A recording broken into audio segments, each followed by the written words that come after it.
Hi everyone. On this final day of our month of prayer, a month where God has spoken to us and blessed us in many ways, we have the privilege of witnessing an intimate moment as Jesus lovingly serves his closest followers. An act that flowed from the deep love that Jesus had for them. An act that also can cause some confusion among them. Jesus carried out this act of loving service, of washing their feet, from a position of knowing some deeply important and significant things. Verse 1 tells us that he knew that his time on earth was nearly over. Soon he was going to return to his Father, having completed everything that God had sent him to do.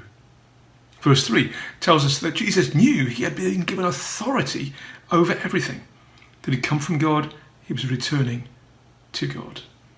These things were part of the reality that made Jesus supremely confident in who he was and what he had come to do. The accusations, the trial, even the condemning to death that were just around the corner would be unable to shake this understanding, this certain knowledge. And from that place of certainty and confidence, Jesus was able to stoop to serve his friends, not undermining his authority. In verses 13 and 14, he reminds them of the truth that he continues to be their Lord and Master. But this was a demonstration of what leadership in the kingdom of God looks like. Paul reflects on this theme when he writes to the church at Philippi. In chapter 2, verse 7, he speaks about Jesus and says that he made himself nothing by taking the very nature of a servant. Jesus himself had made this clear to his followers earlier on and encouraged them to live this way. In Mark 10, 43 to 45, he says that whoever wants to become great among you must be your servant, and whoever wants to be first must be slave of all. For even the Son of Man did not come to be served, but to serve and to give his life as a ransom for many. And here he demonstrates what this looks like in a very visual way. And the last thing this passage tells us that Jesus knew was that he knew who was going to betray him. We get this in verse 11.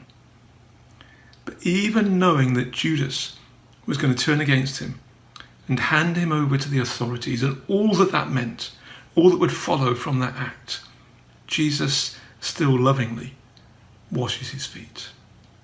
An amazing, powerful demonstration of what unreserved, undeserved, unconditional love looks like.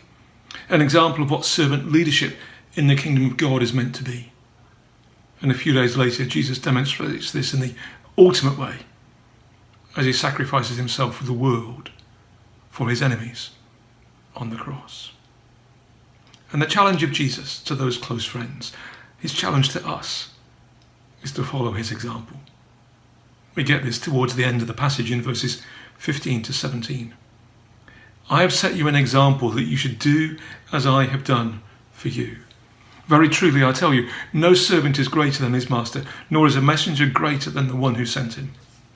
Now that you know these things, you'll be blessed if you do them.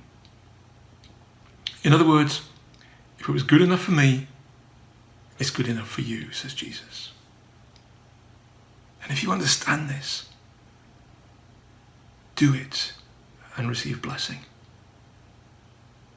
In our prayer pointers today, for this last day of our month of prayer, as we focus our eyes again on Jesus, let me encourage you to thank Jesus for all that his love has caused him to do.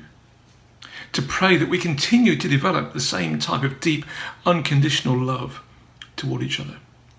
To pray that we will be willing to serve even those who are opposed to us. And to pray that our example of loving, willing service will speak powerfully to those around us and show them something of Jesus.